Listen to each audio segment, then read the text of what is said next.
ನಾನು ಕರಸೇವಕ, ನನ್ನನ್ನು ಬಂಧಿಸಿ 1992ನೇ ಇಸ್ವಿಯಲ್ಲಿ ನಾನು ಕೂಡ ಕರಸೇವೆಗೆ ಭಾಗವಹಿಸಿದ್ದೆ. 21 ದಿನ ನಾನು ಕೂಡ ಅಯೋಧ್ಯೆ ಕರಸೇವೆಯಲ್ಲಿ ಉತ್ತರ ಪ್ರದೇಶದಲ್ಲಿದ್ದೆ. ಇಲ್ಲೂ ಕೂಡ ಕರಸೇವೆ ಅಭಿಯಾನದಲ್ಲಿ ಸಾವಿರಾರು ಜನರ ಜೊತೆ ಬೀದಿ ಬೀದಿಗಳಲ್ಲಿ ಹೋರಾಟ ಮಾಡಿದ್ದೀನಿ. ನಾನು ಕೂಡ ಇವತ್ತು ರಾಮ ಮಂದಿರಕ್ಕೆ ಸಂಬಂಧಪಟ್ಟಂತೆ ಇಡೀ ಕರ್ನಾಟಕದಲ್ಲಿ ಒಂದು ರೀತಿ ಕಾಂಗ್ರೆಸ್ಸಿನ ಸರ್ಕಾರ ಒಂದು ಕರಾಳ ಛಾಯೆಯನ್ನ ಕರ್ನಾಟಕದಲ್ಲಿ ಮೂಡ್ತಾ ಇದೆ. ಕರ್ನಾಟಕ ಕಾಂಗ್ರೆಸ್ ಅವರು ರಾಹುಲ್ ಗಾಂಧಿ ಅವರನ್ನ, ಸೋನಿಯಾ ಗಾಂಧಿ ಅವರನ್ನ ಮೆಚ್ಚಿಸೋಕೋಸ್ಕರ ಕರ್ನಾಟಕದಲ್ಲಿ ಎಲ್ಲೆಲ್ಲಿ ರಾಮ ಭಕ್ತರಿದ್ದಾರೆ, ಎಲ್ಲೆಲ್ಲಿ ಕರಸೇವಕರಿದ್ದಾರೆ, ಅವ್ರನ್ನ ಹುಡುಕಿ ಅವ್ರ ಮೇಲಿರುವಂತಹ ಹಳೆ ಕೇಸ್ಗಳನ್ನ ಹಾಕುವಂತದ್ದು ಇವತ್ತು ಹುಬ್ಬಳ್ಳಿಯಲ್ಲಾಗಿದೆ. ಅದೇ ರೀತಿ ಚಿಕ್ಕಮಗಳೂರಾಗಲಾಗಿದೆ, ಕಲಬುರಗಿಯಲ್ಲಾಗಿದೆ. ಇನ್ನೂ ಬಹಳಷ್ಟು ಕಡೆ ನಮ್ಮ ಕಾರ್ಯಕರ್ತರು ನಮಗೆ ಫೋನ್ಗಳ ಮುಖಾಂತರ ಹೇಳ್ತಾ ಇದ್ದಾರೆ, ಇಡೀ ಕರ್ನಾಟಕದಲ್ಲಿ ಒಂದು ರೀತಿಯ ಎಮರ್ಜೆನ್ಸಿ ತುರ್ತು ಪರಿಸ್ಥಿತಿಯನ್ನ ಕಾಂಗ್ರೆಸ್ ಸರ್ಕಾರ ಘೋಷಣೆ ಮಾಡಿದೆ. ಎಲ್ಲೆಲ್ಲಿ ಕಂಡಲ್ಲಿ ಎಲ್ಲೆಲ್ಲಿ ಹಿಂದೂ ಕಾರ್ಯಕರ್ತರಿದ್ದಾರೆ, ಕರಸೇವಕರಿದ್ದಾರೆ, ಅವ್ರನ್ನ ಹಿಡಿದಾಕಿ ಅವ್ರ ಮೇಲಿರೋ ಕೇಸುಗಳನ್ನ, ಹಳೆ ಕೇಸುಗಳೆಲ್ಲ ಓಪನ್ ಮಾಡಿ ಅವರನ್ನ ಜೈಲುಗಟ್ಟಿ ಅನ್ನೋ ಮಾತನ್ನ ಕಾಂಗ್ರೆಸ್ ಅವರು ಮಾಡ್ತಾ ಇದ್ದಾರೆ.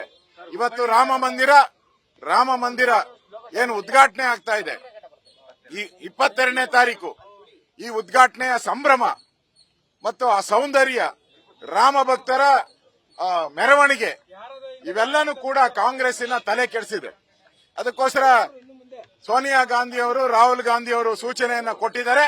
ಅದರ ಮೇರೆಗೆ ಇವತ್ತು ಕರ್ನಾಟಕದಲ್ಲಿರುವಂತಹ ಎಲ್ಲ ಕರಸೇವಕರನ್ನ ಬಂಧಿಸುವಂತ ನೀಚ ಕೆಲಸವನ್ನ ಕಾಂಗ್ರೆಸ್ಸಿನ ಈ ನೀಚ ಬುದ್ಧಿ ಮಾಡ್ತಾ ಇದೆ. ಇದನ್ನ ನಾವು ಖಂಡಿಸಿ ಇವತ್ತು ನಾವು ಕರಸೇವಕ, ನಮ್ಮನ್ನು ಬಂಧಿಸಿ, ನಾನ್ ಕರಸೇವಕ, ನನ್ನನ್ನು ಬಂಧಿಸಿ, ನಿಮ್ ತಾಕತ್ತಿದ್ರೆ ಸರ್ಕಾರಕ್ಕೆ ತಾಕತ್ತಿದ್ಯಾ ಬಂಧಿಸಿ ನನ್ನ ನೋಡೋಣ. ಯಾರೋ ಪಾಪ ಅಮಾಯಕ ಆಟೋ ರಿಕ್ಷಾ ಡ್ರೈವರ್ಗಳನ್ನ, ಯಾರೋ ಕೂಲಿ ಮಾಡೋ ರಾಮ ಭಕ್ತರನ್ನ, ಬಡವರನ್ನ ಬಂಧಿಸ್ತಿರಲ್ಲ, ನಮ್ಮನ್ನು ಬಂಧಿಸಿ. ನಾನು ಕರಸೇವಕ, ಯಡಿಯೂರಪ್ಪನವರು ಕರಸೇವಕ, PC ಮೋಹನ್, ನಮ್ಮ ರವಿಕುಮಾರ್ ಅವರು ಎಲ್ಲ ನಾವು ಆ ಹೋರಾಟದಿಂದ ಬಂದಂತವರು.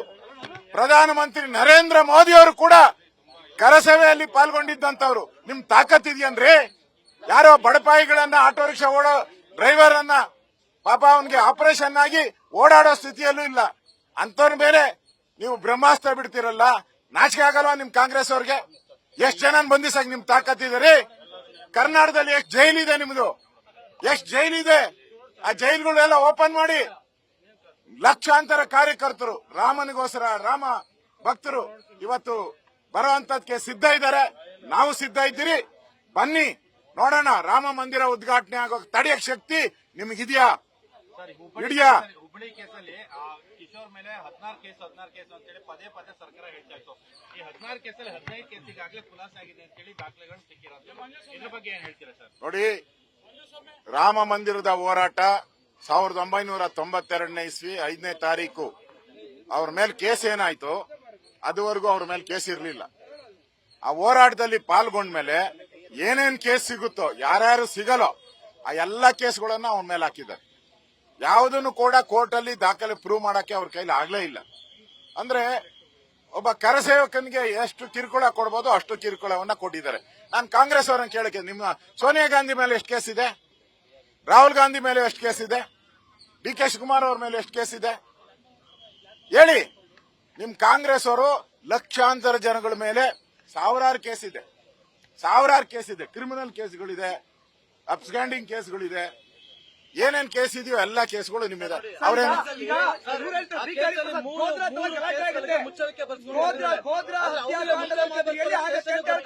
ಆದ್ರೆ ಇವ್ರಿಗೆ ಸಿಗೋದಿಲ್ಲ ಶಹರ ಪೊಲೀಸ್ ಅವ್ರಿಗೆ? ಅಂದ್ರೆ ಅಬ್ಸ್ಟ್ಯಾಂಡಿಂಗ್ ಚಾರ್ಜ್ ಶೀಟ್ ಹಾಕಿರೋಂಥದ್ದು 1992 ಕೇಸ್ಗೆ ಅಬ್ಸ್ಟ್ಯಾಂಡಿಂಗ್ ಚಾರ್ಜ್ ಶೀಟ್ ಹಾಕಿದ್ದಾರೆ. 2018ರಲ್ಲೂ ಕೂಡ ಮುಚ್ಚಳಿಕೆ ಬರ್ತಿದ್ದಾರೆ. 3 ಸತಿ ಅಲ್ಲ, 3 ಸರಿ ಅಲ್ಲ, 30 ಸರಿ ಹೋಗಿದ್ದಾರೆ. 30 ಸರಿ ಹೋಗಿದ್ದಾರೆ. ಅದೇ ರಸ್ತೆಯಲ್ಲಿ ಅವನು ಬಡಪಾಯಿ ಆಟೋ ರಿಕ್ಷಾ ಓಡಿಸ್ತಾ ಇದ್ದಾನೆ. ಒಂದು ತಕರಾರು ಅರ್ಜಿ ಸಲ್ಲಿಕೆ ಮಾಡಿದ್ದಾರೆ ಸರ್ ಸಬ್ ಇನ್ಸ್ಪೆಕ್ಟರ್. ಅವ್ರ ನ್ಯಾಯಾಲಯಕ್ಕೆ ಹಾಜರಾಗ್ತಾ ಇಲ್ಲ, ತನಿಖೆಗೆ ಸಹಕರಿಸ್ತಾ ಇಲ್ಲ ಅಂತ ಹೇಳಿ ಅವರ ಜಾಮೀನು ಅರ್ಜಿ ವಿಚಾರಣೆಗೆ ತಕರಾರು ಅರ್ಜಿ ಕೂಡ ಸಲ್ಲಿಕೆ ಆಗಿದೆ. ಈ ಕಾಂಗ್ರೆಸ್ಸಿನ ಕಾಮಾಲೆ ಕಣ್ಣಿಗೆ ಏನು ಕಾಣಿಸಲ್ಲ. ಅವ್ರು ಅದೇ ಬಡಾವಣೆಯಲ್ಲೇ, ಆ ಸ್ಟೇಷನ್ ಬಡಾವಣೆಯಲ್ಲೇ ಅವ್ರ ಹೆಂಡತಿ ಮಕ್ಕಳು ಎಲ್ಲ ಜೊತೆ ವಾಸ ಆಗಿದ್ದಾರೆ. ಬಹಳ ವರ್ಷಗಳಿಂದ, ಸುಮಾರು 50-60 ವರ್ಷಗಳಿಂದ ಅಲ್ಲೇ ವಾಸವಾಗಿದ್ದಾರೆ. ಮತ್ತೆ ಅದೇ ಸ್ಟೇಷನ್ ಮುಂದೆ ದಿನನಿತ್ಯ ಆಟೋ ರಿಕ್ಷಾ ಕಾಯಕವನ್ನ ಮಾಡಿದ್ದಾರೆ. ಮತ್ತೆ ನಾನು ಹೇಳೋದು, ಕಾನೂನು ಪ್ರಕಾರ ನೀವು ಅವ್ರು ಬಂಧಿಸೋದಾದ್ರೆ ಅವ್ರ ಮನೆಗೆ ನೋಟಿಸ್ ಕೊಡ್ಬೇಕಾಯ್ತಲ್ಲ. ಅವ್ರ ಮನೆಯಲ್ಲಿ ಅರೆಸ್ಟ್ ಮಾಡಿ. ಈಗ ಸರ್, ಒಂದ್ ಕಡೆ ಕರಸೇವಕರನ್ನು ಬಂಧಿಸಿ ಅಂತೀರಿ, BK ಹರಿಪ್ರಸಾದ್ ಗೋಧ್ರಾ ಹತ್ಯಾಕಾಂಡ ಮಾದರಿಯಲ್ಲಿ ಹತ್ಯೆ ಆಗುವಂತ ಮುನ್ಸೂಚನೆ ಇದೆ ಅಂತ ಹೇಳಿದ್ದಾರೆ ಸರ್. ಕಾಂಗ್ರೆಸ್ ಅವರು ಇಡೀ ರಾಜ್ಯದಲ್ಲಿ ಜನಗಳನ್ನ ದಾರಿ ತಪ್ಪಿಸುವಂತ ಕೆಲಸವನ್ನ ಮಾಡ್ತಾ ಇದ್ದಾರೆ. ಎಲ್ಲ ಕಡೆ ರಾಮನ ಹವಾ ನಡೀತಾ ಇದೆ, ಅಯೋಧ್ಯೆಯ ಹವಾ ನಡೀತಾ ಇದೆ. ಮಾಧ್ಯಮದಲ್ಲಿ ಕೂಡ ಬರೀ ರಾಮ ಮಂದಿರ ಬರ್ತಾ ಇದೆ. ಬೆಳಗ್ಗೆಯಿಂದ ಸಂಜೆವರೆಗೂ ರಾಮ ಮಂದಿರ ಕಟ್ಟುವಂಥದ್ದು, ಆ ಶಿಲ್ಪಿ ಎಲ್ಲದ್ರ ಬಗ್ಗೆ ಬರ್ತಾ ಇದೆ. ಈ ಕಾಂಗ್ರೆಸ್ ಅವ್ರಿಗೆ ಹೊಟ್ಟೆವರಿ. ಅದಕ್ಕೋಸ್ಕರ ಒಂದು ಟೀಮ್ ಮಾಡ್ಕೊಂಡಿದ್ದಾರೆ. ಹರಿಪ್ರಸಾದ್ ಎಲ್ಲರೂ ಸೇರಿ, ಸಿದ್ದರಾಮಯ್ಯನವ್ರ ಮಗ ಎಲ್ಲರೂ ಸೇರಿ ಒಂದು ಟೀಮ್ ಮಾಡಿಕೊಂಡು ಈ ಒಂದು ಸಂದರ್ಭದಲ್ಲಿ ಒಂದು ಭಯದ ವಾತಾವರಣ ಕರ್ನಾಟಕದಲ್ಲಿ ಮೂಡಿದ್ರೆ ಯಾರು ಕೂಡ ಅಯೋಧ್ಯೆಗೆ ಹೋಗೋದು ಇಲ್ಲ. ಕರ್ನಾಟಕದಲ್ಲೂ ಯಾರು ಕೂಡ ರಾಮನ ಭಜನೆಯನ್ನ ಮಾಡೋದಿಲ್ಲ. ನಾನು ಕರಸೇವಕರನ್ನ ಪೋಸ್ಟ್ಗೆ ಕಾಂಗ್ರೆಸ್ ಟಾಂಗ್ ಕೊಡ್ತಾ ಇದೆ. ಸಿಟಿ ರಿವರ್ ಪೋಸ್ಟ್ ಮಾಡಿ ನಾನು ಆಕ್ಸಿಡೆಂಟ್ ಮಾಡಿದೆ, ನನ್ನನ್ನು ಅರೆಸ್ಟ್ ಮಾಡಿ. ಈಶ್ವರಪ್ಪ ಸಿಮೆಂಟ್ ಗದ್ದೆ ಅರೆಸ್ಟ್ ಮಾಡಿ.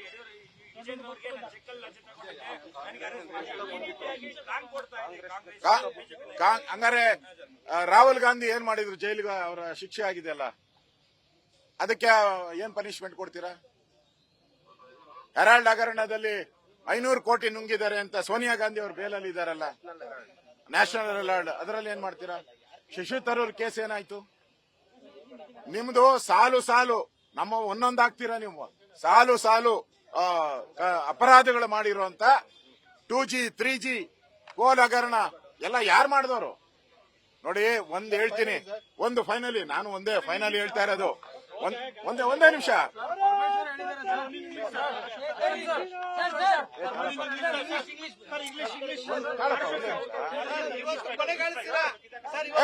ಒಂದ್ ನಿಮಿಷಪ್ಪ.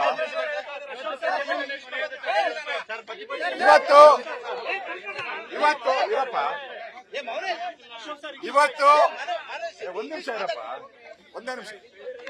ಇವತ್ತು ರಾಮ ಭಕ್ತರನ್ನ ತಡೆಯುವಂತ ಪ್ರಯತ್ನವನ್ನ ನೀವು ಮಾಡ್ತಾ ಇದ್ದೀರಾ.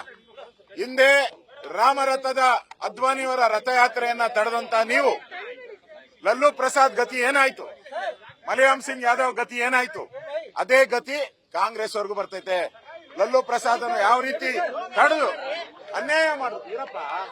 ಅನ್ಯಾಯ ಮಾಡಿದ್ರು, ಅದೇ ರೀತಿ ನೀವು ಲಾಲು ಪ್ರಸಾದ್ ಆದ ಗತಿನೇ ಕಾಂಗ್ರೆಸ್ ಅವ್ರಿಗೆ ಆಗ್ತದೆ. ನ್ಯೂಸ್ ಫಸ್ಟ್, ನಿರ್ಭೀತಿಯಿಂದ ನಿಮ್ಮ ಪರವಾಗಿ.